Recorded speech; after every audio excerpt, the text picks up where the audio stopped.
Que nous murmurent les animaux au-delà de leurs gestes et de leurs regards? Depuis des années, des hommes et des femmes dialoguent en tissant des liens avec les animaux, leurs émotions et leurs pensées. Comment certains arrivent-ils à percer le voile de ce murmure si mystérieux qui les entoure? Aujourd'hui, nous plongeons dans l'univers fascinant de la communication animale. Qui parle à qui? Sur quelle fréquence ou quelle dimension la communication est déployée? Et pourquoi chercher à entrer en contact avec les animaux? Qu'ont-ils vraiment à nous dire? Quels liens pouvons-nous tisser entre ce règne terrestre et les mondes galactiques? Il était une fois un peuple, le peuple animal, qui nous invite à l'écouter de cœur à cœur. Je vous souhaite une très belle écoute. Alors, j'aimerais savoir quelle première information tu as sur ce sujet, la première information qui vient à toi sur ce thème de la communication animale. La première sensation, c'est, vraiment un gros recentrage au niveau de mon cœur et de l'énergie de mon cœur. Il y a même, l'émotion d'amour, l'amour, qu'on peut dire universel, hein, qui s'installe là et qui crée comme un espace, en moi, heu, en même temps un espace d'accueil, de neutralité et un cocon. Mmh. Et quand tu as cette information, elle vient de toi, cette information, ou elle vient justement de cette communication qui commence à se faire avec l'animal?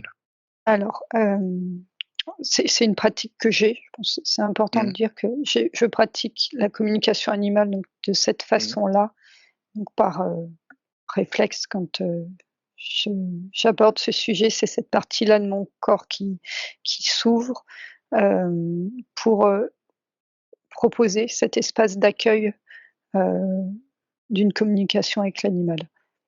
D'accord. Est-ce que tu peux me dire sur, quelle dimension ou quelle fréquence tu te situes, avec une communication animale? Alors là, mon espace, il est, en partie très dense, avec une énergie de cœur incarné et en même temps, il y a comme une ouverture qui peut aller sur des niveaux de fréquence, beaucoup plus hauts Mmh mh. et selon, l'animal qui va se présenter ou que je vais appeler, Mmh. le le niveau de la communication va être, adapté à la problématique de l'animal et à son niveau fréquentiel. D'accord. Est-ce qu'on peut dire que, par exemple, le niveau fréquentiel de l'animal, il vient d'où en fait? C'est par rapport à quoi tu as un niveau fréquentiel pour les animaux? Hem C'est propre à l'animal lui-même. Alors là, je suis sur les chats, Mmh. hem, pour pas ouvrir à d'autres, à la notion de race. Là, je suis sur, la même race, mais avec des individus différents D'accord, et ouais. c'est propre à chaque animal et à son expérience. Un petit peu comme on pourrait retrouver sur des incarnations humaines avec, des énergies d'un différent niveau fréquentiel. Et là, j'ai 2 chats Mmh. qui se présentent à moi. J'en ai un, qui se présente sur des niveaux fréquentiels, très hauts et Mmh. j'en ai un qui se présente sur, un peu comme un chaton, mais un chaton d'incarnation. C'est-à-dire ces débuts d'incarnation qui vont être sur, des énergies, pour moi, abordées plus dans des énergies de cœur, qui font appel à à l à ce qui est proche de l'incarnation et à ses besoins premiers d'animal. Mmh. Mmh. L'autre qui est sur des fréquences plus hautes, va m'amener à une compréhension plus large de sa perception du monde, à Mmh. des perceptions, plus haut fréquentielles, en fait. Il va Mmh. pas être dans les préoccupations, de son incarnation, même si en échangeant avec lui, on peut lui poser la Oui. question, mais l'espace ouvert ne ne va être plus un échange, heu, vraiment d'esprit à esprit. Mmh. OK. Alors est-ce qu'on peut dire qu'il y a des races qui sont beaucoup plus sur, on va dire, des plans dimensionnels beaucoup plus élevés au niveau de la fréquence? Il y a des races qui sont beaucoup plus, du coup, au niveau de l'incarnation? C'est-à-dire si on prend, par exemple, un chien qui est du coup, on va dire, voilà, souvent au niveau de l'homme et puis, par exemple, une baleine, la fréquence d'une baleine. Est-ce que tu peux sentir que là, au niveau des races, il y a déjà, quelque chose de différent?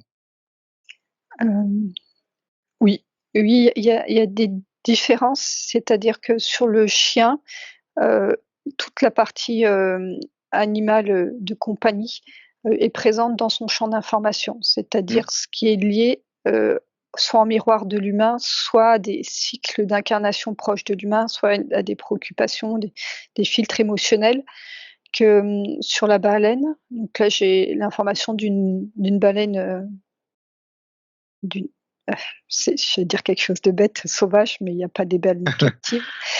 Là, tout de suite, je suis sur son champ de conscience, élevé.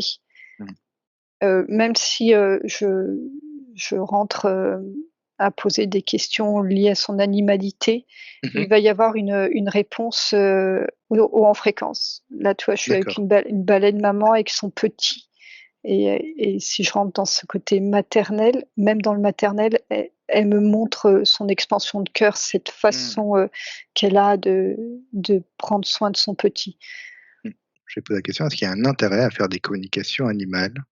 Alors avec lesquels là, je reste sur la compagnie ou les Finalement, si tu enlèves justement, ce qu'on vient de voir et maintenant juste sur ce terme de communication animale, est-ce qu'il y a un intérêt à faire des communications animales? oui, il y a le double intérêt, en tant Mmh, que télépathe, quand je vais, aller échanger avec, cette baleine, elle me transmet, énormément d'informations que je mmh, peux intégrer directement dans mon champ d'information et des mmh, clés de compréhension. mmh mh. Heu, pour elle, il faudrait que je lui pose la question: «Qu'est-ce que ça lui apporte?» Ouais. Alors elle me répond, déjà que ça lui permet de capter l'humanité d'une autre façon, d'avoir accès au réseau interconnecté de l'humain sur des plans fréquentiels, qui lui correspondent. Mmh mh. Ça lui ouvre des champs aussi de compréhension. Il y a comme une grande, compassion, qui ressort là de la Mmh. baleine avec qui je suis en contact Mmh mh. et donc pour elle, oui, ça importe. Alors je prends, la réponse, hein, c'est par rapport, à l'espace cœur là que moi Mmh. j'ai ouvert. Mmh mh. Je ne prends pas, voilà, d'autres, personnes qui pourraient être, moins centrées, moins axées, qui Bien auraient sûr. plus de filtres, des champs émotionnels pas Mmh. stables, hein. Pour l'animal, heu,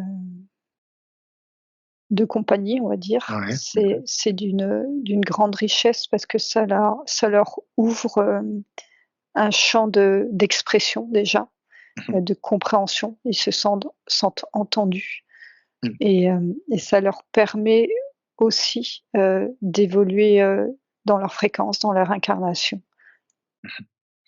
Alors en général, quand il y a une communication animale qui est demandée, ça vient plutôt on va dire, par rapport aux animaux domestiques, ça vient plutôt du maître ou de l'animal, tu ressens? Principalement ou des 2?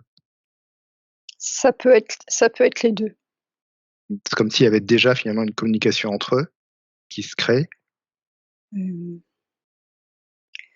et en fait, ce que je vois, c'est qu'il y a plein de possibilités. Je vois, un chat qui Mmh. passe, in inconsciemment pour le maître qui lui envoie l'information et le maître fait la démarche soit de lui se former, soit de faire appel à un interprète. Ouais. Mmh. Donc là, c'est l'animal qui passe par cette connexion qu'il a déjà. Mmh mh. Des fois, je vois, c'est des humains qui sont un peu qui cherchent de l'aide Mmh. autre que ce que un vétérinaire ou un comportementaliste peut leur proposer et qui vont chercher mentalement à avoir, une réponse et une Mmh. aide et donc Mmh. ça vient de là.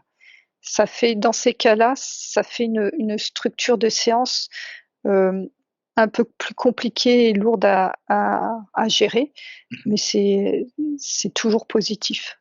Mmh. Si c'est bien amené, il y a comme des alignements, qui se font, des clés de compréhension qui sont transmises, mais c'est comme si d'abord, il fallait que le propriétaire intègre cette notion de cœur et de connexion par le cœur. Mmh. Effectivement. Alors est-ce que, par rapport à cette communication animale, donc on sent bien que finalement l'intérêt pour l'animal, c'est de communiquer, finalement communiquer ses fréquences, communiquer qui il est. J'ai perdu ma question, qu'est-ce que je voulais dire? À 3, elle va revenir. 1, 2, 3. La question que je voulais poser, c'est est-ce qu'il y a moyen, sans passer par quelqu'un, d'être en communication avec son animal, justement? Sans forcément faire appel à un télépathe ou quelqu'un qui va prendre le relais. Est-ce que moi, en tant que maître, avec mon animal domestique, il y a des petites subtilités à savoir pour déjà entrer en communication avec lui et puis avoir des compréhensions? Ce que ça montre, c'est que les propriétaires qui sont cœur à cœur, naturellement avec leur animal, font déjà de la télépathie, enfin, on va dire de la communication animale. C'est-à-dire ils vont instantanément ressentir, si leur animal va pas bien, s'il a faim, avant même que l'animal le Mmh. manifeste par un comportement physique. Mmh mh. Donc, dé déjà oui, beaucoup de propriétaires sont déjà dans ce type de communication parce Mmh. que, de base, ce que ça montre, c'est qu'un animal est émetteur de ce mode de communication. La Donc fréquence du si cœur. la fréquence du cœur et aussi la communication, intuitive, Mmh. télépathique. Mmh. Ils fonctionnent, par leurs mouvements de corps, mais aussi Mmh. entre eux par la télépathie naturelle. Donc, un humain peut, sans s'en rendre compte, être déjà en communication télépathique Mmh. avec, son animal, même si, ça peut rester, très basique, très proche, de la vie quotidienne. Mmh. Exactement. Donc finalement, donc il y a quand même une communication qui est possible et ensuite, on peut faire appel effectivement, à quelqu'un d'extérieur pour une communication plus profonde avec l'animal et là, cette communication plus profonde, on peut y ajouter des questions, plus mentales. C'est-à-dire si l'animal va pas bien, heu, que nous, de cœur à cœur avec l'animal, bon, on comprend qu'il va pas bien, mais après on n'a plus de réponse à apporter. Finalement, là, on peut aller chercher une réponse qui est peut-être plus mentale avec quelqu'un, du coup, qui va, faire cette séance de communication animale, c'est ça? Oui, on va dire que le fait de passer par un tiers, qui, habitué, il y a déjà tout le filtre émotionnel, du Mmh, propriétaire qui saute et le filtre mental. mmh, Donc déjà l'animal, peut s'exprimer, sans cette charge-là, mmh, qui est portée par le propriétaire. mmh mh. Hem, Une sorte Après de neutralité effectivement, donc c'est cette ouais, neutralité qui va apporter finalement toute l'information, au plus juste. c'est ça. Après la réponse qui est apportée, ça dépend de l'animal, du niveau de l'interprète. Il peut y avoir des réponses à une si la question est une problématique physique, une réponse, Mmh, très proche, de la matière et l'information peut se déployer un petit peu comme, nous on pourrait le faire avec des humains mmh, sur tous des schémas, d'incarnation, toutes des mmh, préoccupations, émotionnelles, sur des charges qui viendraient, aussi du transgénérationnel de l'animal et voire au-delà des charges spécifiques, à sa race et à son incarnation. mmh, Donc il y a peut-être une question mentale, mais la réponse peut aller au-delà du mental et c'est ça aussi la richesse en mmh. communication animale, c'est que l'axe peut s'ouvrir, hem et c'est pas que de l'information qui est transmise, il y a aussi, de l'énergie, des process qui se mettent en marche. Mmh, mmh. Alors est-ce qu'une communication animale donc va apporter des réponses comme nous, une session personnelle qu'on pourrait avoir avec un client, donc va apporter des réponses à une problématique peut-être que la personne se pose, que le maître se pose. Est-ce que en fait, par rapport à nos sessions, d'hypnose, personnelle avec les humains, est-ce que pour les chiens aussi, il peut y avoir des soins, on va dire énergétiques qui vont redescendre ensuite dans la matière sur l'animal? Est-ce que tu vois que ça se passe comme avec l'humain ou c'est assez différent? Alors, il y a un process, un peu similaire, Mmh. sauf que ça peut aller beaucoup plus vite parce qu'il y a pas, le mental qui, Mmh. entre en jeu. D'accord. Parce qu'un chien, même si c'est par télépathie, si on lui raconte une vie antérieure, Lui, il va pas capter le scénario, c'est son énergie qui va capter le, le blocage qui se lève et que ça va être Mmh. intégré immédiatement. Mmh. Est-ce qu'il y a du coup un intérêt est-ce qu'il y a un intérêt pour les animaux de compagnie, je parle, à faire une communication animale, même avant de prendre, l'animal ou après, une fois qu'on l'a eu? Est-ce qu'il y a un intérêt à chaque fois, peut-être à connaître son histoire, connaître, ses vies antérieures ou, même, la vie, son début de vie, ici, terrestre? S'il y a quelque chose qui pourrait aider? Hem, Là, ça me propose, sur un animal, qu'on va adopter, cette phase-là s'ouvre pas. C'est comme si, dans ces situations-là, il fallait simplement, ouvrir un espace d'échange et là, l'animal vient déposer, ce dont il a besoin. Mmh. Il va aussi recevoir, l'information par rapport, à sa future adoption.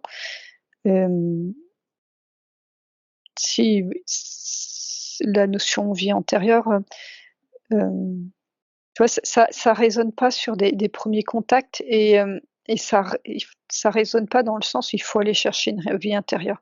C'est ce que propose l'animal qui peut aller vers Mmh. là ou non. Mmh. D'accord. Hem, Tu vois, dans l'adoption, moi, il y a 2 schémas qui se présentent, celui où il y a un chiot qui va être adopté Mmh. et celui où c'est un animal adulte qui a eu un vécu, Bien sûr. Mmh. où ouvrir un espace d'échange, si l'animal souhaite parler de sa vie, heu, Mmh. enfin, sa vie physique avant l'adoption Mmh. ou pas, permet de libérer. Mais il y a quelque chose de très libre en fait, dans cet échange-là. Mmh. C'est OK, je te propose, si tu le souhaites, de partager, de Mmh. t'en libérer ou sinon ça sera plus tard. Mmh. Donc Mais c'est vrai dans que dans tous les cas, tu vois, c'est ce qui peut être intéressant, c'est de pouvoir, demander en fait le consentement et ressentir si déjà au niveau énergétique, il y a une compatibilité mmh, entre la vie, que l'humain peut proposer et la vie dont l'animal, a besoin.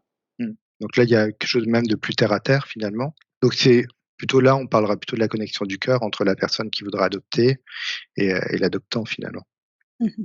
C'est ça? En premier Oui. lieu, c'est, plutôt cette, énergie du corps où on dit: «Ah là là, je sais pas, ce chat ou ce chien, il me touche au niveau du cœur» et c'est comme si déjà là, on avait une première réponse effectivement sur, le fait que c'est il y a comme un lien, une relation qui se crée déjà. Heu, Ouais, c'est ça. la question, je voulais savoir si on dit souvent tel maître, tel chien. Est-ce que tu vois dans l'éther qu'il y a souvent un effet miroir, quelque chose en tout cas entre le chien et le maître, notamment sur des choses à travailler, que ce soit pour le maître ou le chien d'ailleurs? Oui, oui, oui. Ah et c'est une attirance, fréquentielle qui se Mmh. fait, Mmh. pas forcément parce qu'ils sont identiques, mais parce qu'il y a une fréquence qui va les attirer l'un vers l'autre et il y a comme une coévolution qui peut se faire. D'accord. Heu, Soit il y a comme une absorption en fait et la création d'un ensemble, d'un binôme Mmh. énergétique où là, le chien, va de plus en plus ressembler au maître, mais Mmh. aussi, du fait de ce qui se passe dans la matière. Mmh. Hem, Après ce que je perçois, c'est qu'il y a en effet des animaux qui peuvent être porteurs d'une problématique qui viennent, taper sur, une problématique, Mmh. de l'humain. Mmh. Soit une problématique similaire, soit une problématique inverse pour faire réagir. Mmh. Si j'ai moins de rôle, mais les animaux, qui sont, maltraités en fait. Heu, donc il y a quand même une maltraitance animale sur terre qui est assez énorme. Alors on va pas tout aller voir, mais il y a une sorte d'égrégore par rapport à ça. Et si on pouvait juste, un petit peu prendre des informations sur cette maltraitance animale, alors on se met sur des hautes fréquences, on n'est pas obligé de plonger dedans, mais juste un petit peu voir ce qu'on peut, en tirer comme information. J'ai l'impression que ça a du mal à s'arrêter, que même si on en parle beaucoup, ça a quand même du mal à s'arrêter cette maltraitance animale.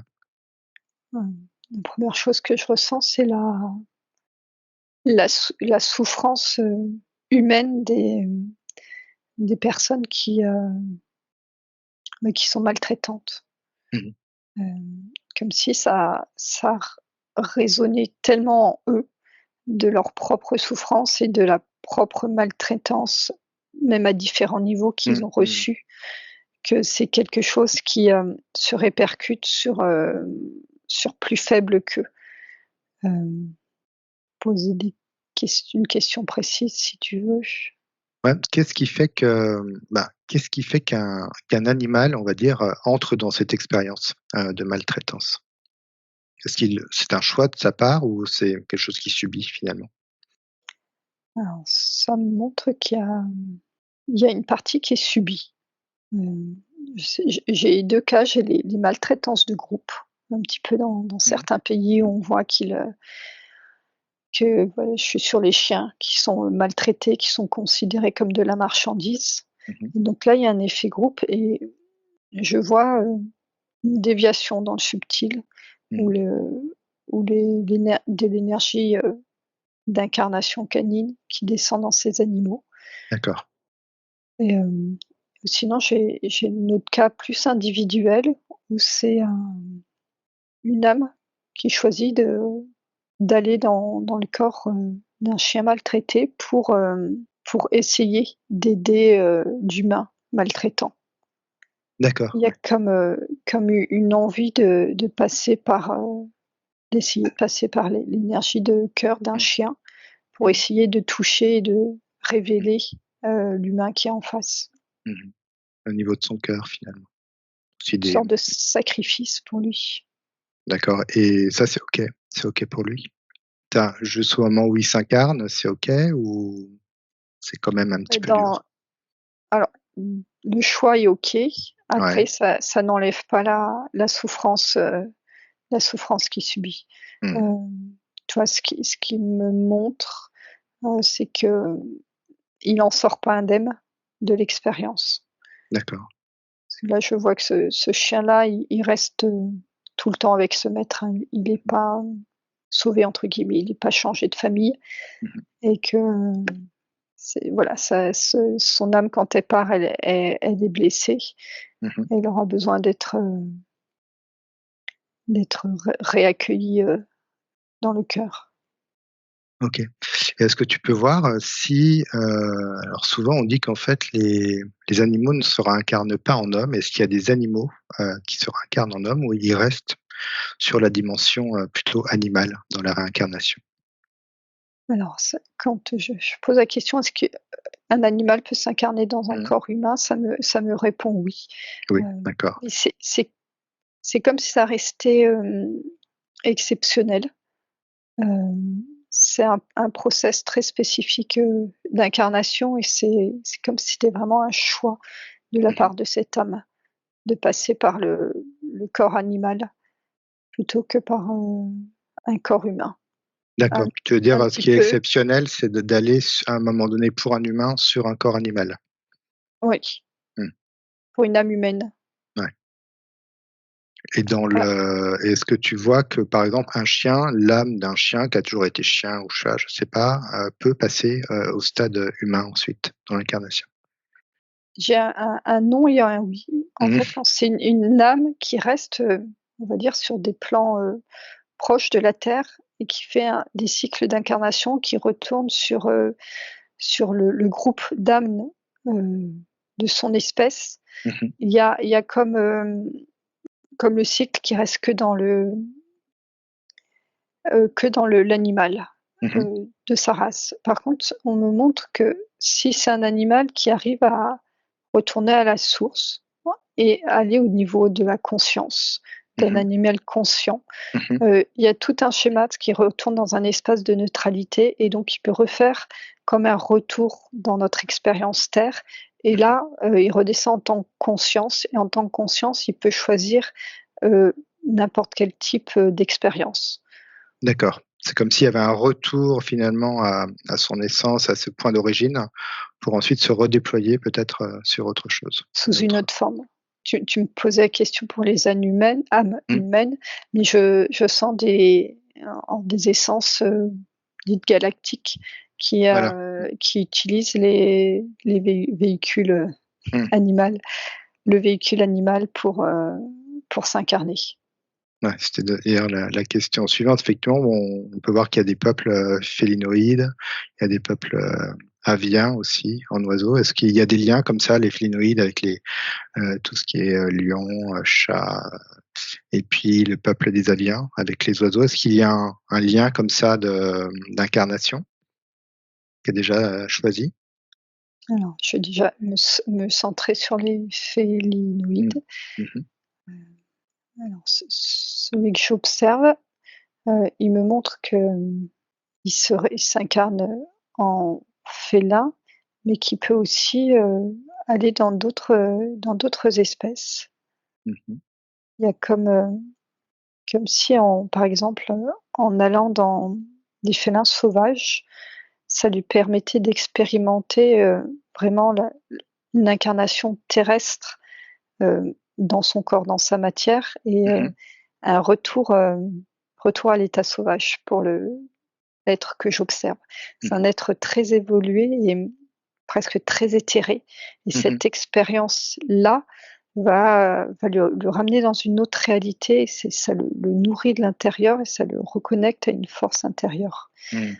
Hem et il me montre qu'une fois qu'il rentre dans l'incarnation là sur, la partie sauvage, en fait, il développe aussi une interconnexion avec tout l'environnement. Donc c'est comme si par moment, il pouvait, poser sa conscience, au travers, là, il me montre un oiseau, au travers d'autres animaux. Donc Mmh. son expérience développe à partir de son incarnation. Mmh. Donc c'est une expérience. Mmh.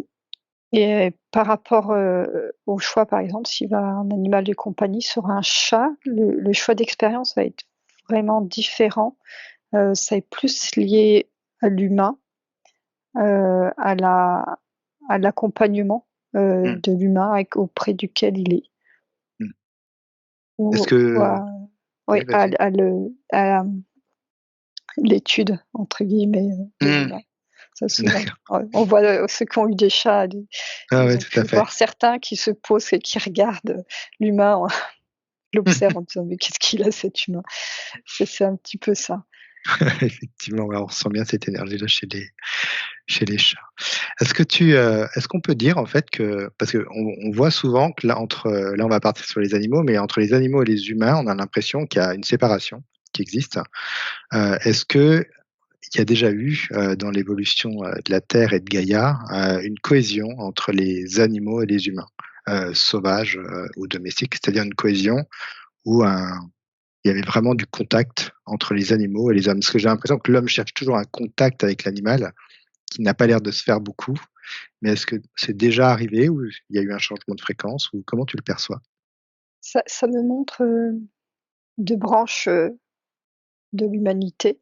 Mmh mh. J'ai la branche, qui vient, je suis avec des hommes, vraiment préhistoriques qui vient de Gaïa, de la terre Mmh. et qui eux, à l'origine étaient, pleinement connectés avec la terre, avec, l'animal, ils ne faisaient qu'un et Mmh. dans l'évolution, ces êtres-là, alors se sont un peu dissous, par rapport à l'autre branche où c'est plus la branche, d'implantation, D'accord, heu, ouais. humanoïde Mmh. et ceux-là, dans leur fréquence, sont séparés de ce qu'est l'humain, de ce qu'est l'animal. Il y a quelque chose D'accord. de séparé. Après, comme par endroits, ces 2 branches se rencontrent, il y a comme un mélange qui peut se faire, mais qui peut être aussi, tiraillé. Mmh. Hem, c'est en même temps une partie de l'être qui essaye d'être en connexion et une autre partie, qui est porteur, de cette notion Ouais. de séparation Mmh.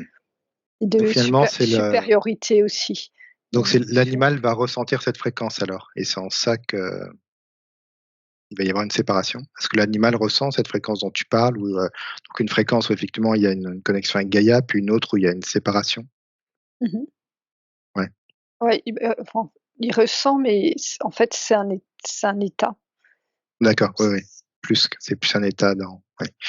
Donc finalement, il y a pas, c'est pas forcément un choix de l'animal, c'est comme un choix de l'animal et de l'homme, comme s'il y avait une énergie comme ça de séparation qui était là?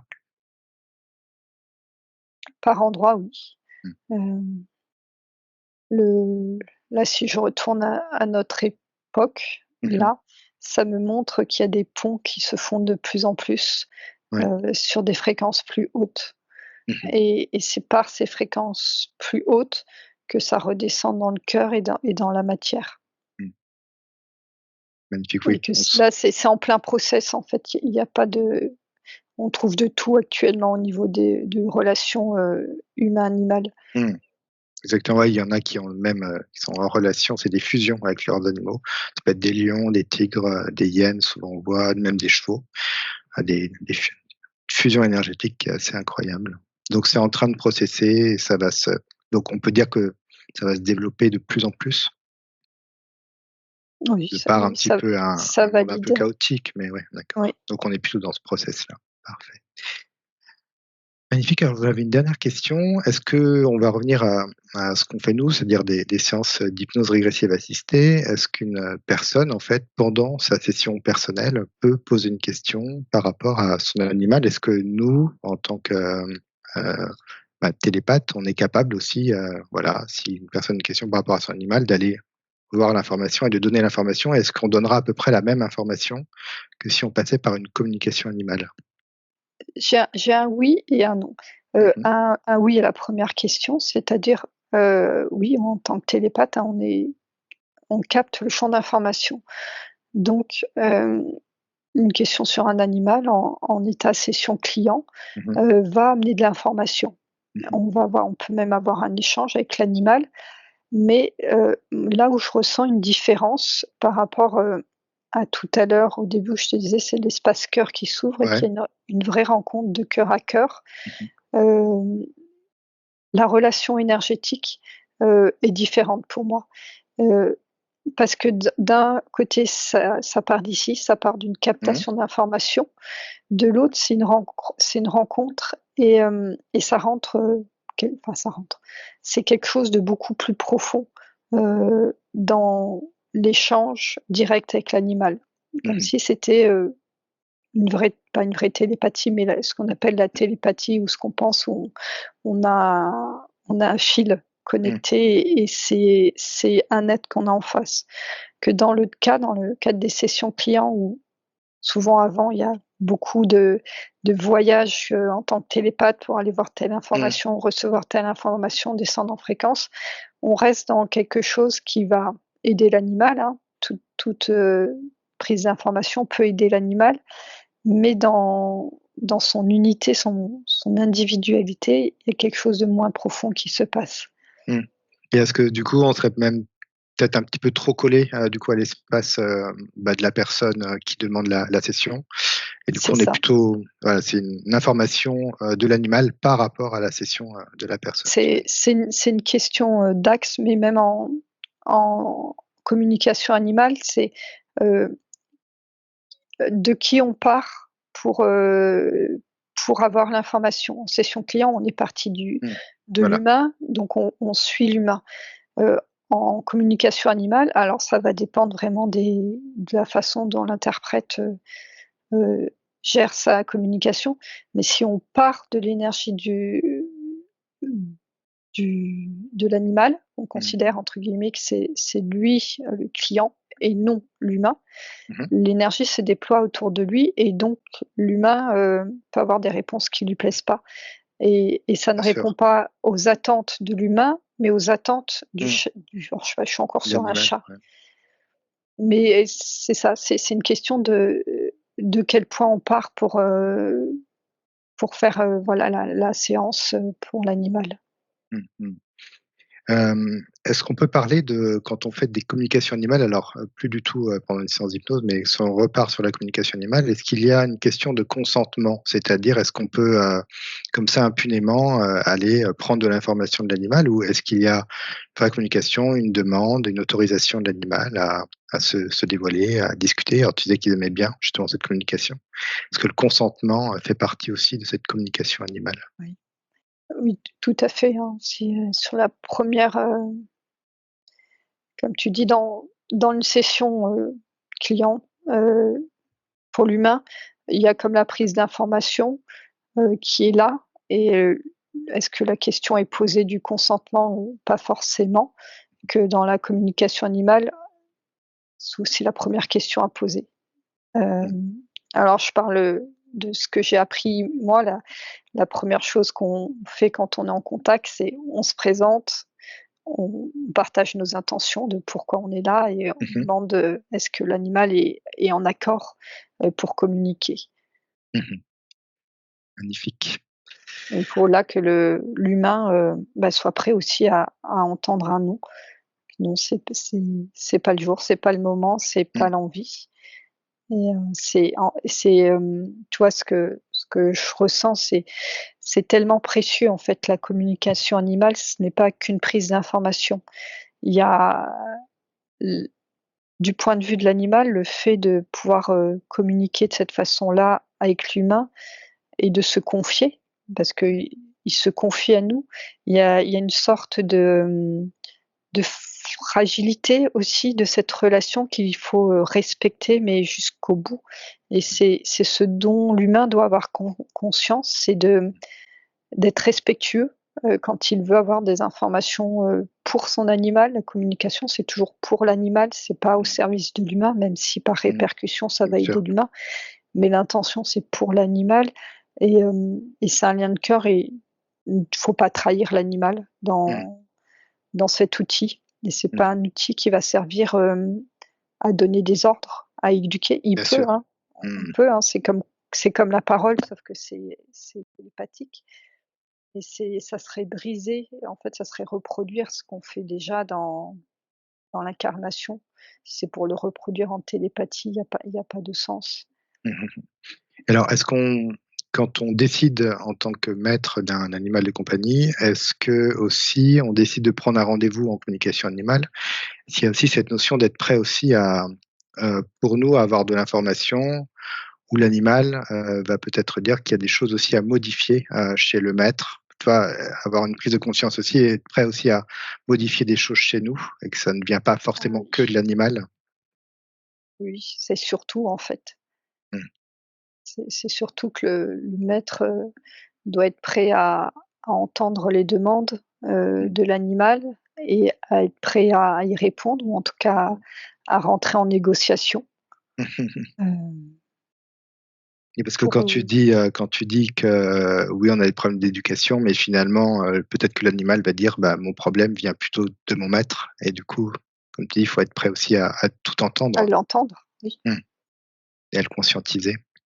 Parce oui, qu'il parce y que a j'imagine que tu peux avoir des rejets de ça finalement, puisqu'on vient pour l'animal, c'est lui qui a le problème, mais parfois les maîtres ne voient pas forcément que la problématique vient de leur énergie à eux. mmh ouais, tout à fait. Donc bien faire des prises de conscience, effectivement, quand on veut faire une demande de communication animale, voilà, que le maître soit prêt, que l'animal soit prêt aussi. J'imagine qu'on peut converser avec l'animal aussi pour, lui dire qu'il va y avoir une communication, le préparer? Oui, à voix haute et la communication animale, c'est une conversation avec l'animal. Mmh mh. C'est-à-dire, on peut suggérer, on peut proposer, on peut négocier, on Mmh. peut recevoir l'information et en émettre. Mmh mh. Alors si je compare, avec, une séance d'hypnose où il y a des échanges d'informations, alors on peut, hein, en télépathie aller converser, vraiment avoir une conversation avec une partie subtile, Mmh. mais on est dans une prise d'information, heu, qu'avec l'animal, c'est une discussion, c'est un vrai échange qui Ouais. se fait. Mmh. C'est beaucoup plus simple, il y a C'est le comme s'il y avait le mental en moins finalement, c'est ça? C'est c'est ça. le corps mental, ouais. Ah, magnifique. Alors est-ce que tu aurais une dernière information du peuple animal, on va dire, pour ces temps actuels? Est-ce qu'ils ont un message à faire passer pour l'humain?